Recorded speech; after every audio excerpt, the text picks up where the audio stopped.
And hello, everybody. We're going to get started here. And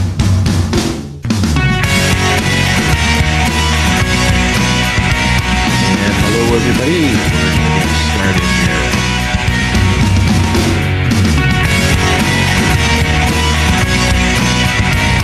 And hello. 2 weeks in a row, I've done that. Yeah.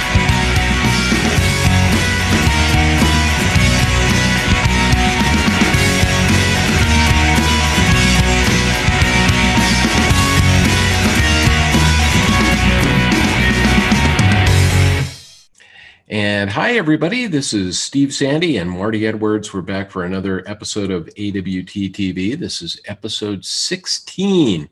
You know, before you know it, we'll be up to episode 100, and then we'll have to have a retrospective of some sort. Yeah. Well, I'll give a quick shout out. I ran into a senior girl in high school at a band competition named Alea, and she told me she gets the notification every Monday night. So I hope she's watching. I And hope she's watching too. yeah, you can email me off Apple World today. So I have a few local friends watching, and my wife usually just listens, but she doesn't watch because we don't want to downstream the show as we're uploading it. So it's a little bit of bandwidth issue. Yeah, and I started doing that while I was. That's what, in case you wondered about that echo that has been on the last 2 weeks at the beginning of the show. I go ahead and we share this on YouTube, which of course opens up a YouTube window, and it starts playing it. So we've got our little intro playing, and about 10 seconds later, 15 seconds later, guess what echoes? And I have to go over there and shut it off. I keep forgetting to do that. It sounds sort of neat, though. It's sort of like a little bit of a time shift in a sci-fi movie. I sort of like it too. I wonder if we just let it keep going, if we would have multiple, just keep. Well, probably so. All we got to do is say a few words, let it repeat for about an hour, and the show is done. That's the end of the show. Yeah, exactly. So I can't believe it's been a week since we last met. I believe a few days have been removed out of the week that I missed somewhere. Well, I feel like the entire summer has been that way, but like I've mentioned to you, I've been working on, we've had some issues with my elderly parents and been getting all that situated. I've been, for the last 2 or 3 weeks, working on getting them moved to a new apartment. They're kind of going into assisted living now. So a lot of work. Oh, I know it is.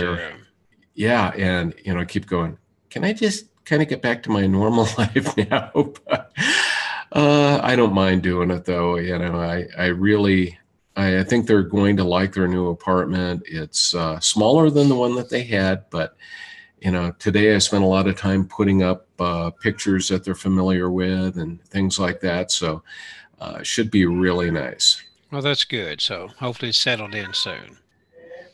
And of course, Pippin is downstairs yelling at us right now because he hears me we talking. haven't seen Dennis in a while.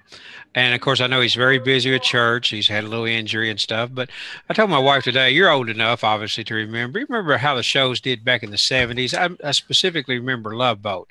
When they had a guest star, they would put their picture in a circle and say so-and-so guest star. When Dennis comes back, I think we ought to work out a little something. Guest star with Dennis. Special guest star. Yeah. Dennis Sellers. Yeah, I think that's what we need to do. just to get on his case there. Yeah. In fact, what I might do is take a copy of our intro, and I could, just at one point have it come up with, like an expanding circle, and then we can have his face in the middle of it. Special guest star.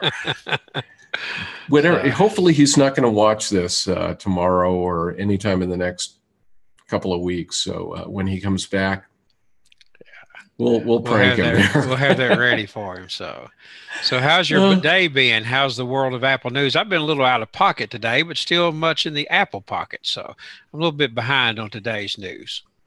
Well, there have been a couple of interesting things. One thing over the last week that I just absolutely had to love was them naming, and I'm sad, sorry that I can't remember her name, but the one 30-year Apple employee who got named as the vice president of people at Apple. And I love that because one thing that has just always really bothered me for years and years and years, part of it is, I think, is because I've always had issues with HR departments. You want to hire somebody and they have 6,000 rules for doing it. But, it has always bothered me, the term human resources, because I always think of the fact that, you talk about natural resources, people always say, oh, well, you can exploit those. We exploit, gold, we exploit silver, we exploit coal. And I've always thought that, they kind of exploit humans as well. So it's good to see that Apple is kind of cognizant of that. And they're now, kind of using that great term, just vice president of people. And I like that. That's well, it cool. definitely defines it a little bit better. Yeah, it does, because they're not human resources. They're people like you and me. And speaking of people, did you see the Rock and Siri dominate the day, the video? My wife actually sent me a link to it this morning. I have not seen the commercial yet. So it is awesome. Dwayne Johnson, I don't think anybody doesn't like the guy. He's just an all around good human being who just also happens to have big muscles. And as Dennis said this morning in his article, here's a guy who seems to work, 25 hours a day and 8 days a week. And so he teamed up with Apple, and it's an ad, or almost like I think it's like 3 or 4 minutes long, but it's a small video promoting Siri. And he's showing how he uses Siri to do all these great things. It was really, really funny. I really enjoyed it. Well, I will definitely take a look at it. And I was aware of it, just have not seen it yet. So, well, and Pippin, our cat, is making noise about it. So he was obviously pretty thrilled about the thing too. and Cats. Also today we had updates to the beta.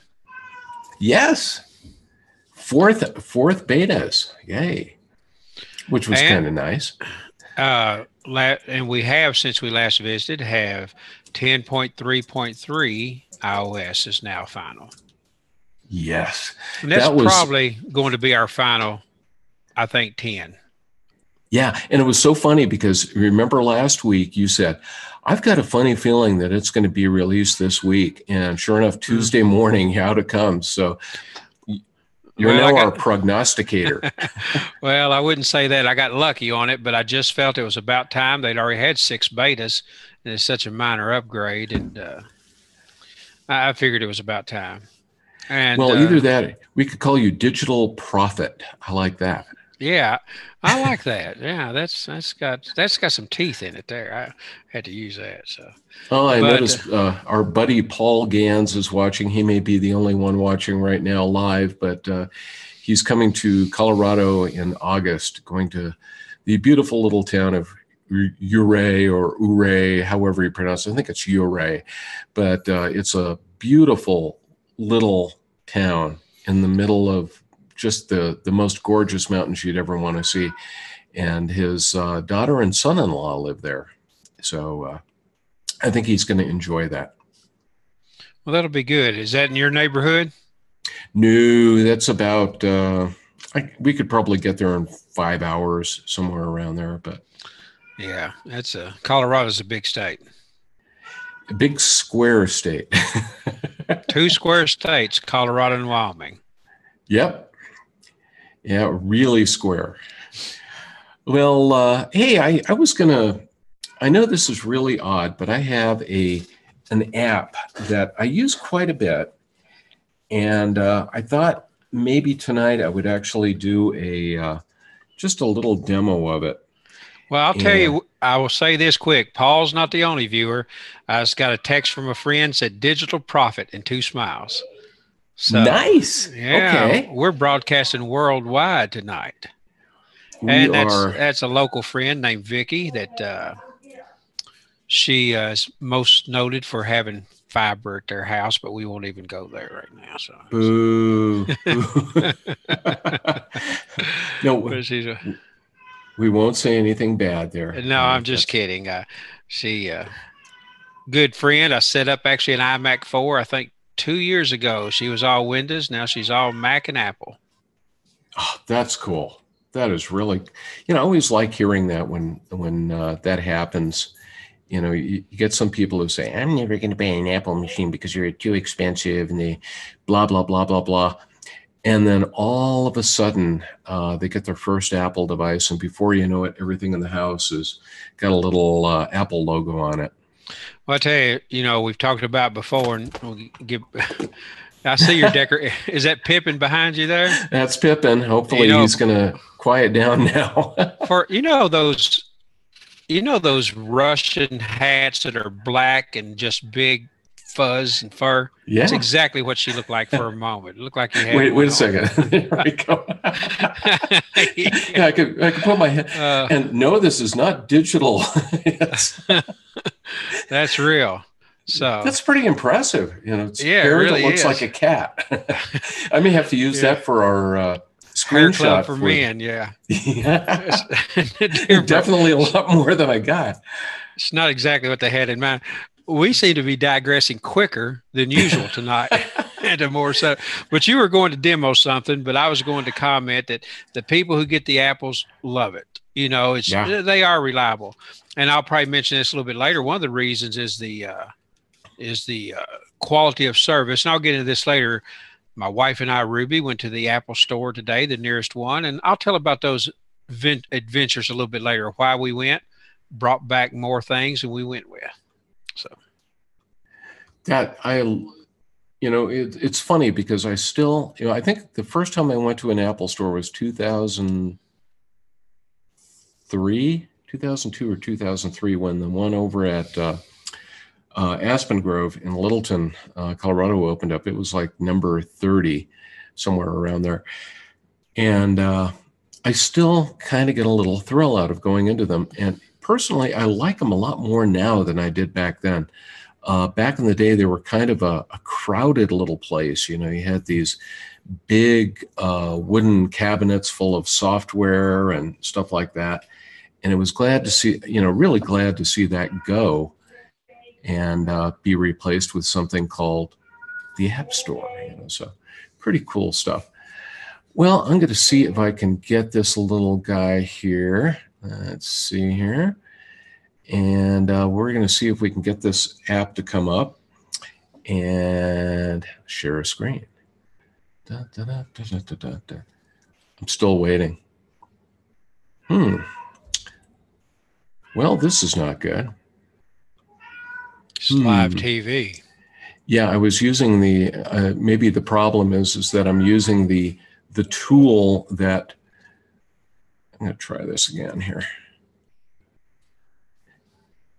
There we go. Let's see, continue, let's try that. Let's see, oh, there we go, trust, there we are. What I'm using is the built-in sharing tool in, and I did, there we go. There we are.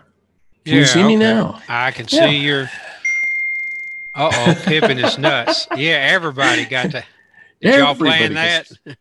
Yeah, I'll have to say, tell my spouse, whatever you do, continue using clean language. Not that she wouldn't, but anyway, the app I'm going to show your here iPhone screen, is one of my favorites. Hey, it's 941 there. Yes, it is. It always is an Apple app. But, and I've got 100% power too. But the app that I'm going to show today is one that I actually tried when it first came out about 5 years ago, and I hated it. It was very poorly done at the time. And since then, it's become a really fun app. Now, I don't know if people can see us on the little screen to the side, probably not, but I have a can of beer here, and I enjoy beer. And the name of this app is Untapped, and what it is a social network for beer. And what you can do is, for instance, I'm here at a nearby venue. Well, you can see all the different places around here where one can get a glass of beer. And those are verified venues. And what I'm going to do in a case like this is I have a beer here that I don't believe I've had. And it's from Fort Collins Brewery here in Colorado. It's called Far Away IPA. So I'm going to type in Far Away, and there it is. And it brings up this little check-in sheet here. And what I can do then, it's got details about the beer, flavor profile, photos that people have taken of it, where you can buy it, all the rest of this good stuff. And I can check in. So I'm going to do that. And of course, I'm going to try it out really quickly here. I'll just take a sip. Well, here are the, this is canned beer. It's from a 12-pack that I've had for about a month, slowly working through. But I'll try this beer out. And it's an India Pale Ale, so it's very hoppy. So I'll say it's hoppy, it's piney, not really tropical, not real fruity. Tastes pretty good. I can put in a comment about this, up to 200 words there. I can also take a picture of it, but I won't in a case like this. Serving style, it's in a can. And I'm going to go ahead and put the location, which is Raven Solutions LLC, which is the name of the company I've run for a while. And I'm going to check in. I can check into Foursquare, otherwise known as Swarm, Facebook, or I can also check into Twitter. So I'm going to go ahead and check in with this beer. And there we go. And it comes up and it says, by the way, there's a new place near here. Check-in was successful. Fantastic.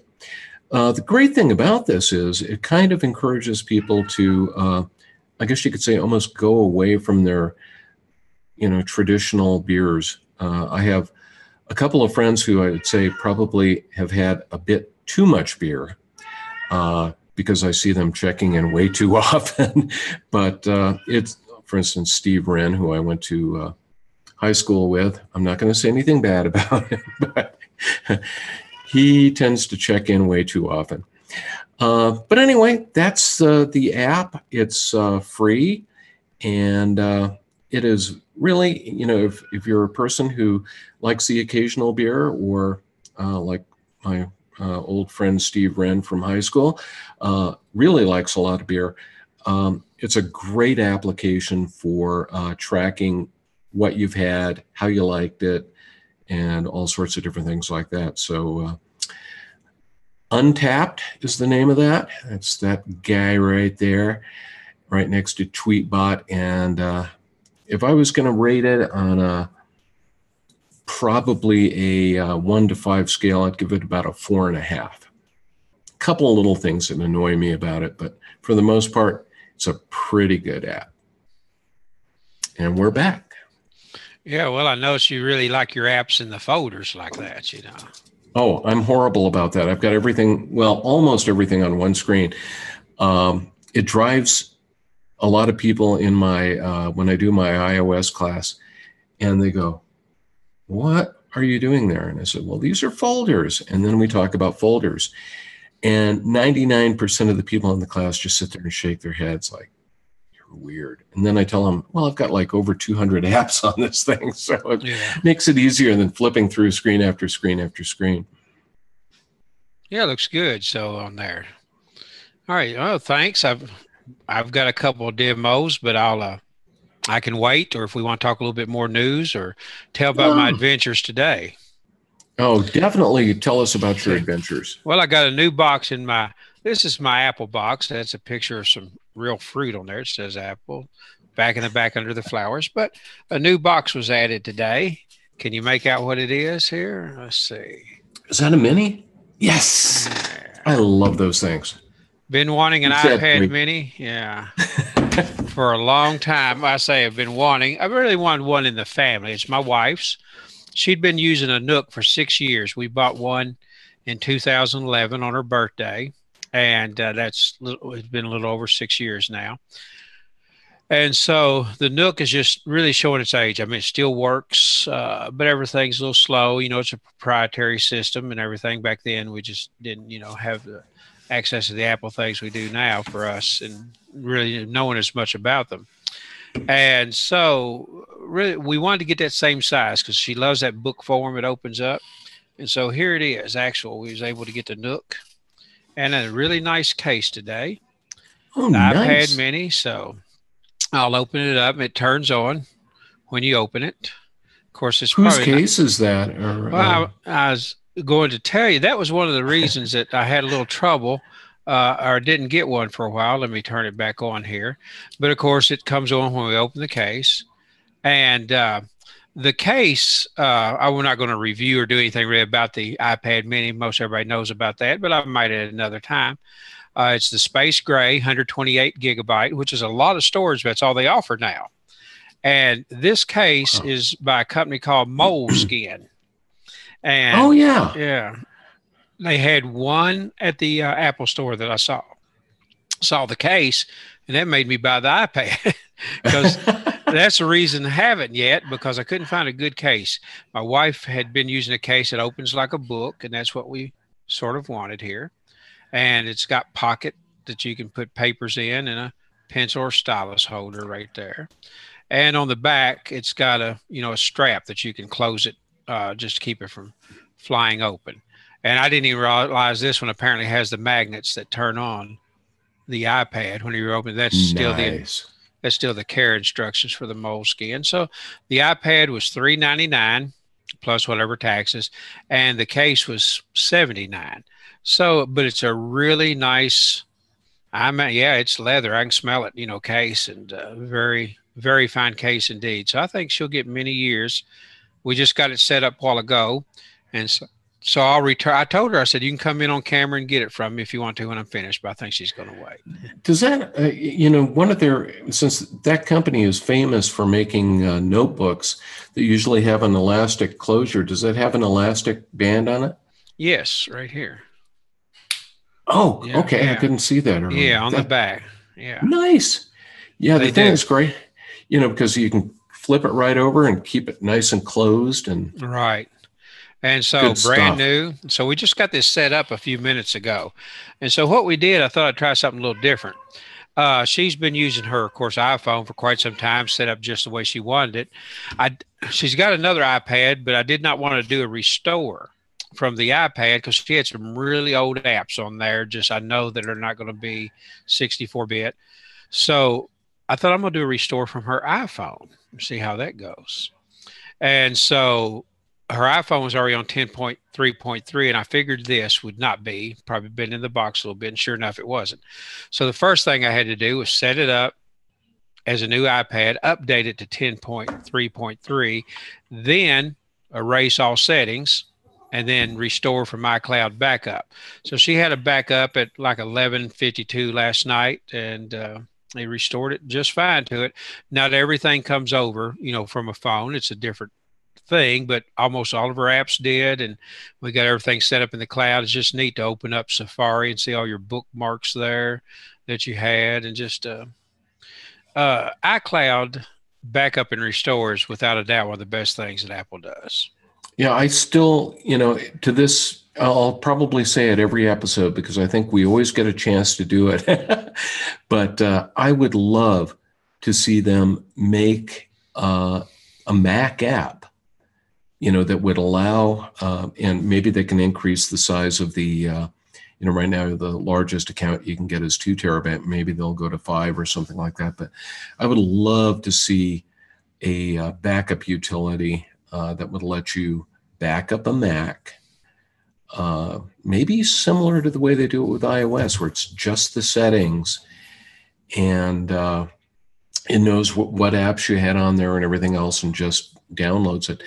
Can you imagine how nice that would be if, you just turn the machine on, you log into iCloud, and then you go, okay, Yeah. I never have to worry again.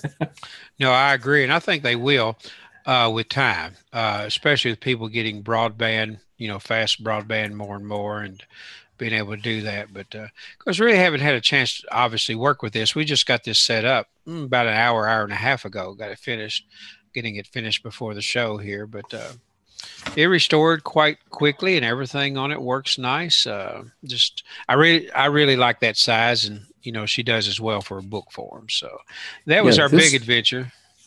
this is a kind of an older version. This is only 16 gigabytes. It's a iPad Mini 2, but this one has a special place in my heart because I didn't buy it.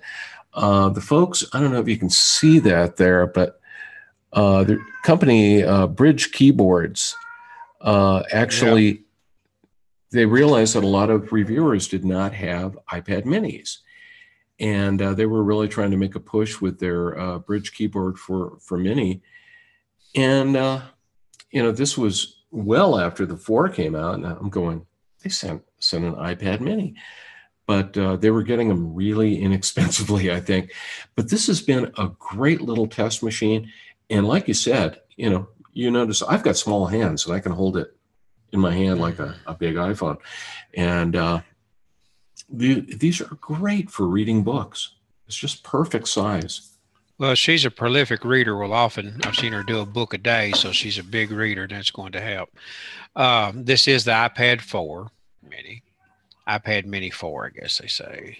But 128 is a lot of storage, That's a on a ton of device. Yeah, storage. so that's the only choice. But the reason we went to the Apple store, we've never required service before. And her Apple Watch, the back came off. Oh And no. apparently that's apparently a very widespread problem. It's just beginning to come up. I've been seeing tweets about it and some news stories that Apple has extended the warranty on their first generation watches, which she has. That if the back comes off, they will repair or replace the watch free. So we took it in. She actually had Apple Care on it, and they took it and they said she'd probably get just a replacement. They'd mail it in 7 to 10 days. So anyway, that's That's first not time I've bad. it's first time I've ever had any dealings with the Genius Bar. It was real good, very smooth. We had an appointment, and I got in actually a little bit early. So I remember my first situation where I had to, go to the Genius Bar and had something that really had gone wrong. And that was, I had about a maybe 5 or 6 year hiatus where I didn't buy any new Macs. I was still running a Mac bulletin board system, using some older devices, and still had Macs, but I didn't buy a new Mac during this one period of time, and which not coincidentally happened to coincide with the time that I was working for IBM. But anyway, then in 2002, 2003, I ended up going ahead and buying one of the, I think it was one of the G5 Power Books, aluminum, very nice, wonderful little device. I loved it. It was, of course, about that thick at that time. Now they're down to about that. mhm. But I had that thing for about 2 or 3 years. Just kept working with it. And I was doing video capture using the FireWire port that was on it. And there was one day I hooked up this camcorder that I had. I hooked it up to the thing, trying to transfer some trip video to the device so I could actually create a movie out of it. And it just acted weird. And so I unplugged it, and then I started having more and more problems with the machine. And so I took it to the store, and as luck would have it, I had had this thing. It was like 3 years and 2 weeks. And, my Apple Care at that time was up. Yeah. But I brought it in. The guy there goes, I hate to say this, but your Apple Care, is kind of outdated here, and you're past the warranty date." But he goes, "Yeah, we're going to give it to you anyway." And they found out, you tested it immediately, and he says, "Oh, um, apparently there's some issue with the motherboard. Probably, he said, 'Do you use this a lot for digitizing video?' And I said, 'Yeah, as a matter of fact, I do.' He goes, 'We've had problems with people plugging camcorders in, and sometimes they'll overpower the FireWire port, and you run into problems.'" So I'm thinking, "Oh, great, I'm going to be without my Mac for like months." And by this time, I think I had also gotten a iMac, my first iMac. And, the guy, I said, "How long is it going to take?" "Oh, probably be a week and a half." 2 days later, I went over and picked up the machine. It was incredible. And, that really at that time made a big impression on me, because I was still working for IBM at the time. Doing a lot of work with other vendors like HP, Compaq, Dell, and I saw how they really didn't do a tremendous job of treating customers, especially with warranty issues. And then to see this, and it was just like, wow. And it was, like I said, about a year after that that I decided that I was tired of working for IBM, and I would become a Mac consultant, seeing that I'd used them for eons anyway. So it was fun.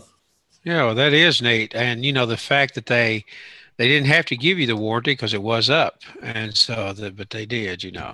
Their service bends over backwards. Just the experience at the store every time I've been, which we're about an hour and a half from the nearest Mac store. It's about a 74 5-mile drive, and which is, for a lot of people, that would be real far, but it's really a good distance for us. It's not so far that we can't go, be there in about 90 minutes, but yet it's far enough it's a treat when we go. We don't Yeah. go all the time. And so I really enjoy it. And this was Monday morning today. It was Monday at about 10 a.m. we got there, their time. We were actually close to the time zone. We drove over to Eastern time.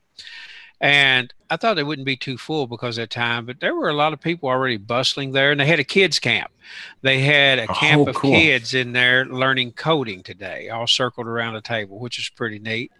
And just people, and I honestly believe there was almost a 1-to-1 ratio of employees and customers in there. It's amazing how many employees that they have. So, and I got to see the 120 hertz iPad in person for the first time. Yeah. That's one of the things I really wanted to do, because everybody says you can't see a video of it. You've got to see it in person. And it is, well, buttery smooth. It's really nice. It's so hard to describe to people too, because like you said, you can't really describe it. It's just when you get on there and you look at some of the screen transitions or animations from the user interface, and they're just so much smoother than they were on the previous version. It's a big difference. Well, it really is. Surprisingly big difference. And I spent some time standing in front of a 27-inch iMac, staring for quite a while. That will probably be the next Mac purchase here. I'm waiting for a computer to go out, a Windows computer I use on the side. It's 10 years old. Please hurry up. No, I'm kidding. I actually would custom build my systems back then, and I bought some decent components, commercial grade Seagate hard drives, and it still goes. And so it's hard for me to justify it with everything working good.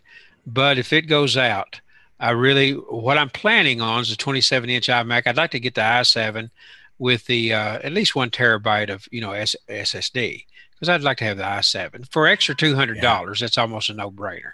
Yeah. And so then I will probably go to your friends at Other World Computing I get 64 gig of RAM for $600. And so, boy, I tell you, that'd be a lot of RAM, more than I need, but it's nice to know it's there. Yeah. Well, you can never have too much RAM. No. I do a lot with virtual machines, and it's just nice to have a lot of RAM to feed to them. But anyway, I stood there for a while, and I've seen them in person. but I did not really, it just really hit me today how big that 27-inch iMac is. It's Yeah. huge. Well, it's so funny because I look at the two Macs that I currently have, and I tell you, by the way, I am so glad that I bought that MacBook. It was like, I got it not that long before we started having these, the health issues with the parents and having to do a lot of traveling around. And what I found is, I'm just grabbing my bag and I'll bring it with me. If I happen to have 30, 40 minutes, I'll work on a post or do something like that and get it out there. But, it's great having that little 13-inch screen, and then you've got this massive 27-inch there. Both of them are just gorgeous, gorgeous displays. Well, that 5K, and one of the reasons I want the 27-inch, they do have a much more robust graphics card in it. I do like to game some. And so I thought that'd be worth it. So that's will be probably my next purchase whenever that's needed. It's just hard to justify right now because I don't need it, but I know that day is coming. And so, Yeah, I agree with you on the i7. When I got this one, and this is late 2015, I got the 27-inch Retina 5K, 4 gigahertz Intel Core i7. Oddly enough, I only have 16 gigabytes of RAM in it. And one of these days, I've definitely got to go and at least double that. But it also came with the 2 terabyte Fusion drive. And man, you just have tons of space. It is an incredible, it's so nice to be able to just keep pouring things in there and not have to worry about running out of space. well, that's been my one question. Should I go with a 2 terabyte Fusion or 1 terabyte SSD? Uh, Yeah. I really don't use a lot of space. Most of my, actual storage space, I've always stayed not much over 100, 100 gig, 200 gig or so. And the Fusion would probably load most everything I need to the SSD part anyway to start up. But I wouldn't mind. I definitely could get by the 512 SSD because I don't use that much now. But I thought about for the extra money, go with a 1 terabyte and go for speed. Hey, speaking of which, I saw a really interesting thing the other day. And I wish I could remember where I saw it, but somebody had apparently asked somebody at Apple why they got rid of the startup sound. And the person brought up the fact, the answer said, well, back in the day, first of all, you wanted something to indicate to people that the power on self-test had gone fine. And, if it went through that and life was good, then you got the code.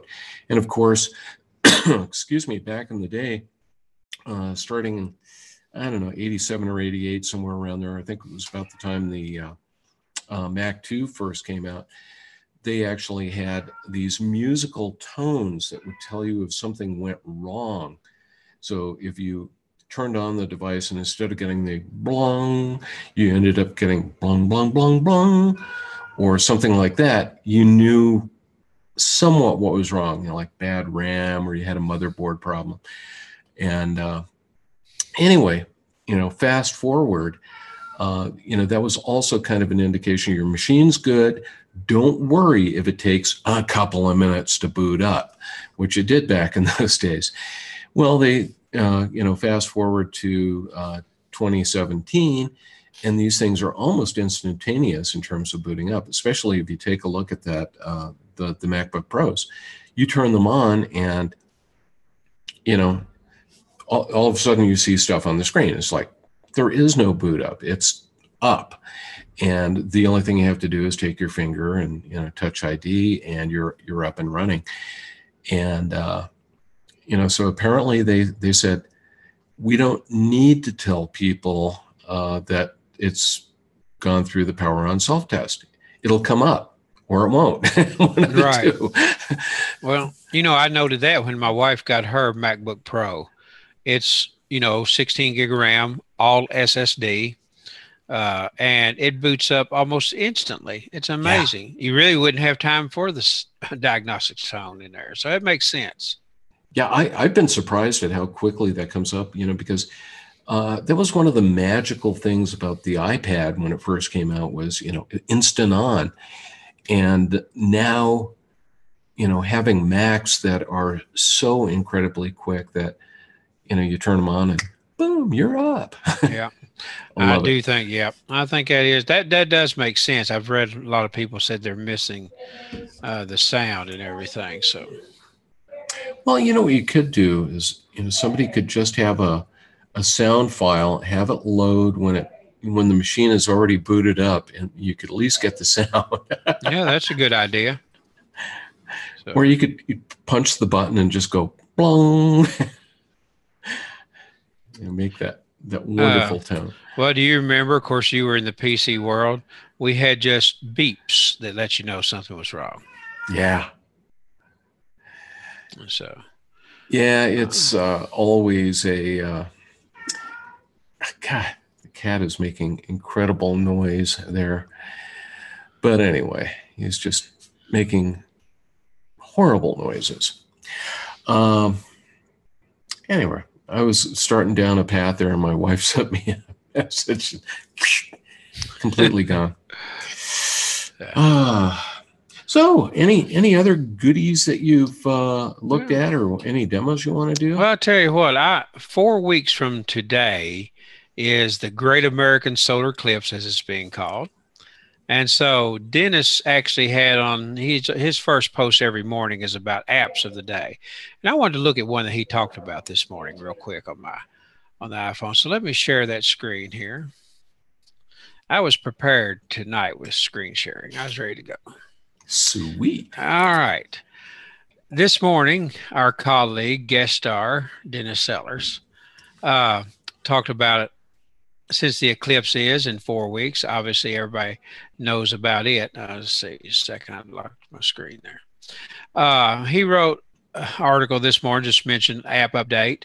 I've got a few here, but he mentioned that these will be just very brief. There's not a lot to do with them, but the simplicity is what is good about these. One is called Eclipse Safari, and you just open it up. It's a free app. I think all these are free. There's some pay, and you can click the second one there, interactive eclipse map. Click on that. It finds your location. You'll see that's where I'm at. That's my exact latitude and longitude. And it tells that from my location, the eclipse is only going to be 98.89% eclipsed. Well, that's not quite enough. I'm actually about 30 miles from the eclipse. That's where I live there. And, but my wife and I plan on driving down to West Kentucky a little bit. South there, Princeton has a perfect viewing place, and it'll show where you're at. Let me just drop a pin there. All right, it tells if I'm sitting right there, the eclipse will be visible for 2 minutes, 40.1 seconds. Okay. Nice.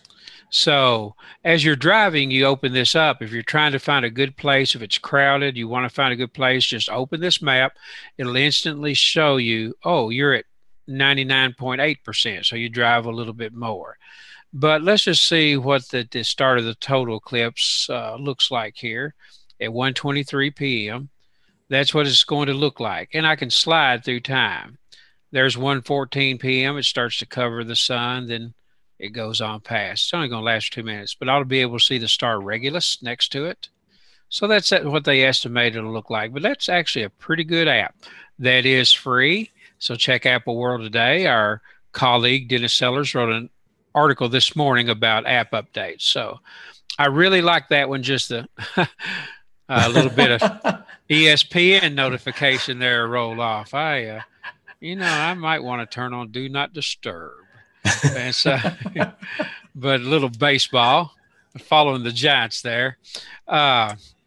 Let's look at a couple more that I checked. This one is called Eclipse 2017.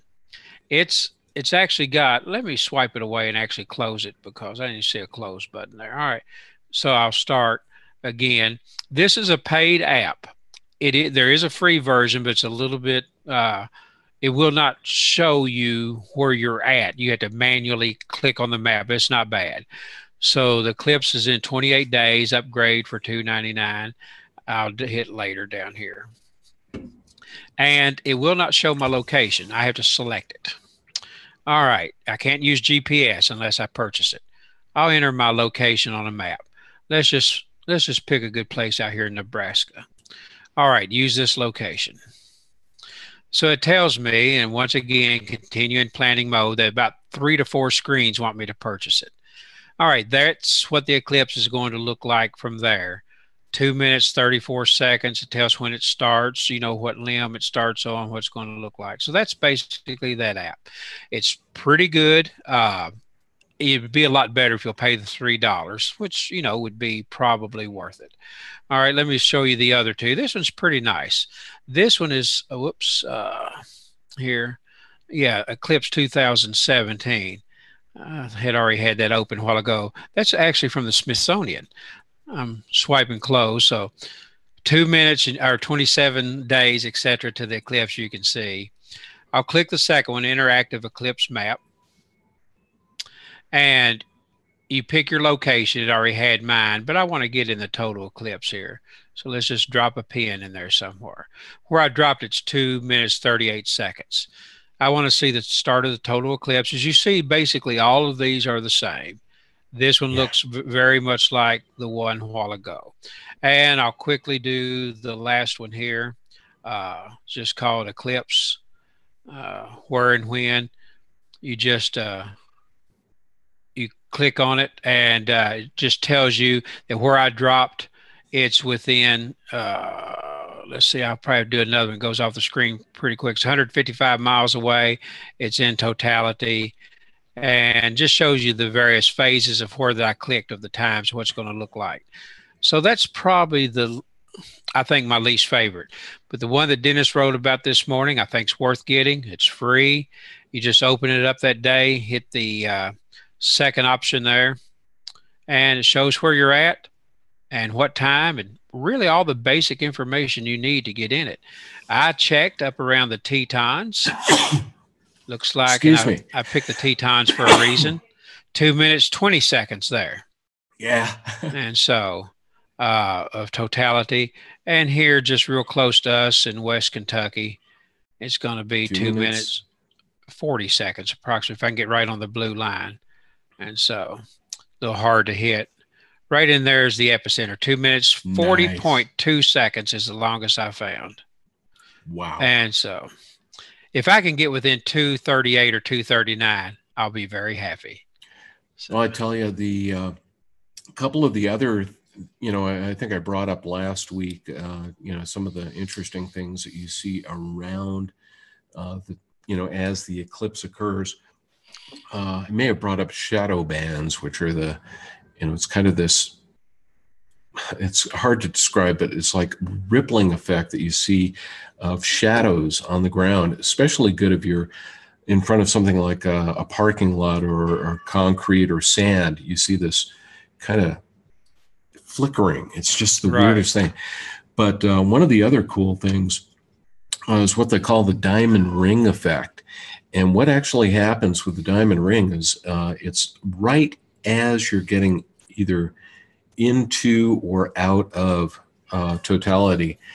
And what's actually happening is that, you know, the sun's disk is pretty much covered by the moon, except maybe there's just a little bit of sunshine still showing through a crater on the moon, you know, an indentation on the moon. And so you get this, you know, band. It kind of looks like a, you know, you see the corona of the sun around the moon, but then you'll see this brilliant point of light. And that's why they call it the diamond ring. It kind of does look like a ring. It's fascinating. Bailey's beads. You're going to hear all these great terms. Maybe we'll have to I'll have to go grab one of my eclipse books and talk about Well, daily speeds. I know you've seen one total eclipse before. 3 weeks from tonight will be our last broadcast before the eclipse. Maybe you can get Yeah. together some pictures, and I might revisit some of these apps or some I find before then. And that's really what I was looking for, an app I can just open up as I drive or park somewhere and say, how Yeah. close am I to totality? What percentage or how long? It's going to be crowded, but I think I can find some place in a field or cemetery. Or I do know one place when we go to my wife's parents, we stop in a particular town often called Princeton, Kentucky. There's a Walmart, McDonald's, and everything there. And I was checking if I can get to that Walmart parking lot. Totality is 2 minutes 39 seconds. So, Wow. just go to Walmart and hang out there until Well, it's time. so funny because I think for the first time we really have um, just pinpoint where where that path of totality, the exact center of it is. And I had to laugh because Casper, Wyoming is on the path, and they know exactly where on this intersection in downtown Casper is going to be the longest period of time. It's funny. So yeah, I can Yeah, imagine there's going to crowd right out there. Everybody, we're going to it's get pretty amazing. 2 milliseconds more. Yeah, I just hope I get about 2.5 minutes of totality. I've never seen the corona of the sun, never seen a total eclipse. And so looking forward to it. I Oh, hope it's not cloudy that day, but that's a chance you yeah. take. Yeah, and I really would, I just absolutely would love to see this one.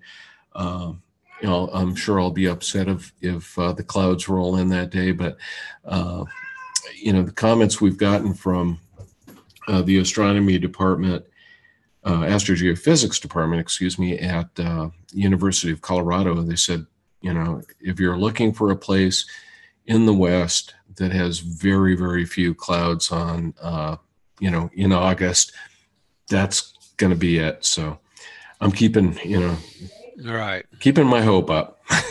Well, this is from past history, our area has a 71% chance of being clear. So the odds are Nice. really in the favor for being clear.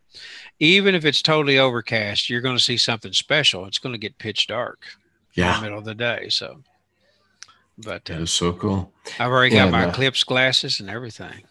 yeah, well, we were laughing. Barb and I were talking about that. Uh, we bought a bunch of eclipse glasses to give to kids that attend what they call Young Minds at Work at her workplace, which is Lockheed Martin. And so we purchased a bunch and just donated them to the kids.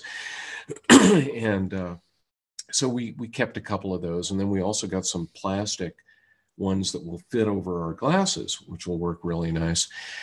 So there's two sets of eclipse glasses. Well, then the other day, we're part of the NASA JPL Solar System Ambassadors program. We've been, I don't know, 10 years or something like that now. And so occasionally we get these things from NASA, and they had special T-shirts, special NASA T-shirts, a special hat, and eclipse glasses. When we go on our trip, they have a special T-shirt made, and they have eclipse glasses. So we're going to be set. We're going to just hand them out to people, Right. I think I bought 10 pair for the two of us because they came in a package deal. They're almost like 3D glasses at a movie, but I did test them out. I didn't want to blind myself, but these were rated iOS ratings, should be safe. Yeah. So my wife and I went outside. Well, we were outside doing some work on a very bright, sunny day a few weeks ago. And so we both put them on, looked at the sun. It's really amazing to see it not during the eclipse, just this big, massive orange ball that you can look at. Yeah. It said not to look for more than 3 minutes. We probably didn't look for more than 10 or 15 seconds, but looked at the sun very safely, so I knew they worked. Yeah, I think I may have showed it on one of them, but I actually have a camera filter that I bought before going on our eclipse trip in 1998. And those are, I wish I could remember the name of the company. one of these days I will clean up my desk and I will be able to find things. But this filter, it's something like Twin Oaks Optical or something like that is the name of the company. But they make these, they make solar filters, and they're really, really good. They take, optical quality glass, and then they deposit the I think it's silver on there or something, but it was just really, really good. And the problem I found was I was so entranced by just looking at this with my naked eyes that I really didn't get a lot of time to, take photos with the camera, which is why, like I said, I really do want to set up the iPhone for just doing time lapse of what's going on around me. And then I've got my 3D camera that'll be running and get the entire sky time lapse. And maybe if I'm lucky, I'll just get one shot with big telephoto lens, and we'll go from there. Well, I've never invested in a big camera, so that's never been one of my real interests. But we'll have two iPhones. I think I'll set up mine maybe to time lapse, and then when totality happens, use my wife's to, both have iPhone 7 Pluses just to get some snapshots. And I'm sure there's going to be no shortage of coverage and video and pictures of this eclipse. Oh yeah, it's going to be insane. Well, you can tell, we're excited about it because this is the second week in a row that we've spent like 10 minutes chatting about it. But it's such an incredible thing to see. Honestly, I keep telling people, it's like, even if you have to drive, 6 hours, I think they said 95% of the, excuse me, of the U.S. population lives within about a 6 or 7 mile or hour drive of the path of totality. And I keep telling people, it's like, if you have to take off from work, do it, go and see it, because it is truly one of the most amazing things you can see with the naked eye. It's incredible. I'm sure in 3 weeks from tonight, we'll talk more about it because it'll be a week away. See what other apps that they come out with and what I have then. Yeah. Well, thanks for that demo, because, I had read Dennis's post, but I didn't really have a chance to go out and get any of the apps today. It was kind of a busy day, but it was good to see them all. And I think you're right that Eclipse Safari is probably kind of looks like the best of the group. Yeah, it did exactly what that I wanted it to do. Whenever I'm looking for a good spot, I just want to quickly open it and it tell me, all right, 100% for 2 minutes, 38.3 seconds. You're right here. Yeah. That's what I was looking for. And that does exactly what I need. It's totally free. Eclipse Safari. So that might be good to include. Yeah, and where that can really come in handy too is, if you do get into a situation where clouds are moving in, and that's the other great thing. We've got so many great weather apps, weather radar apps right now, where you can see, oh my God, there's a big cloud bank that's moving in this direction, a thunderstorm, and it's going to get here right about that time.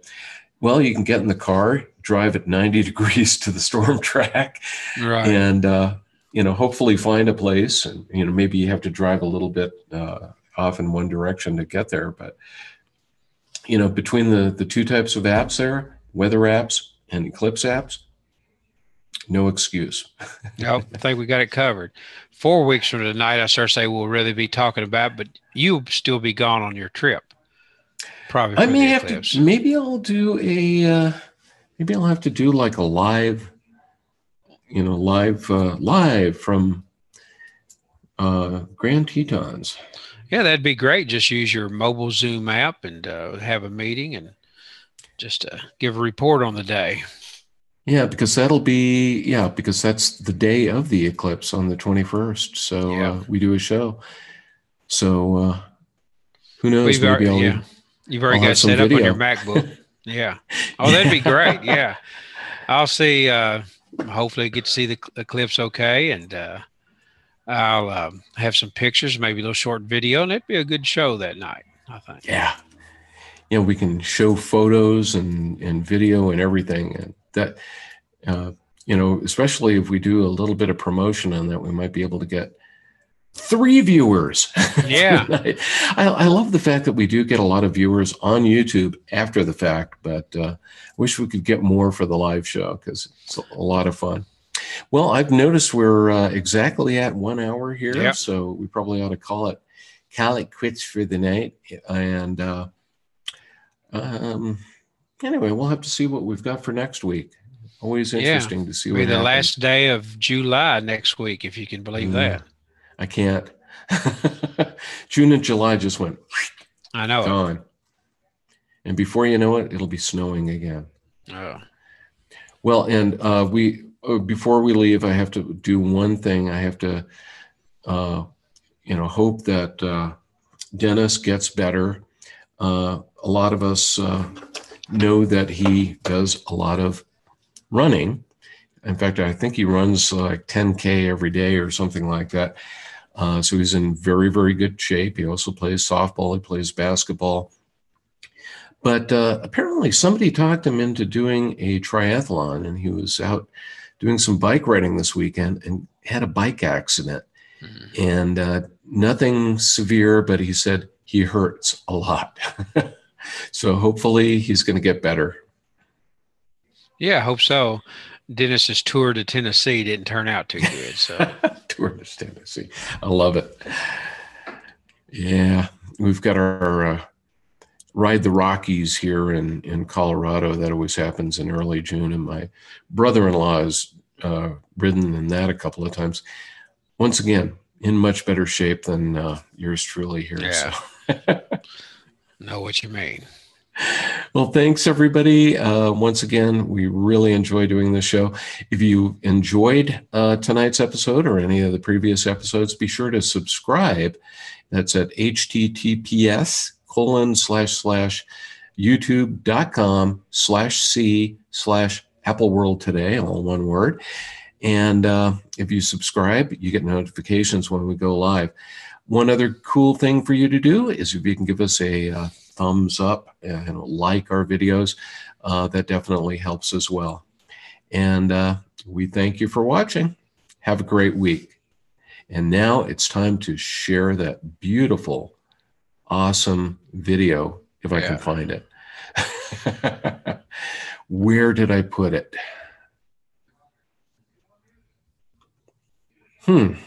Very interesting. It's disappeared.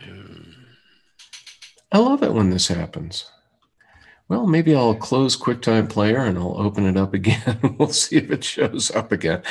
In the meantime, you can, take a look at, feast your eyes on these two handsome gentlemen here. It wouldn't go that far. My part, anyway. My part, definitely.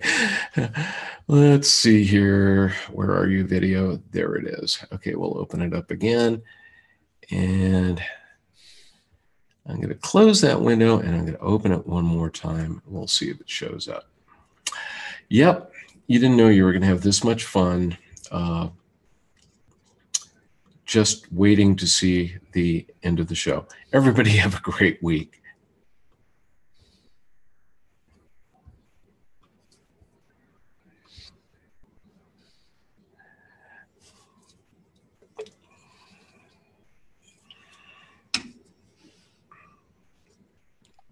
We're not getting it here.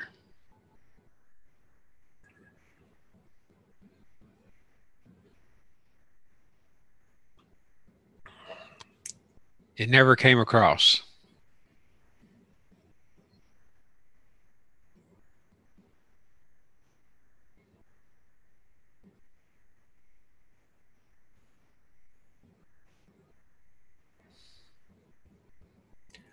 Well, that's depressing to hear.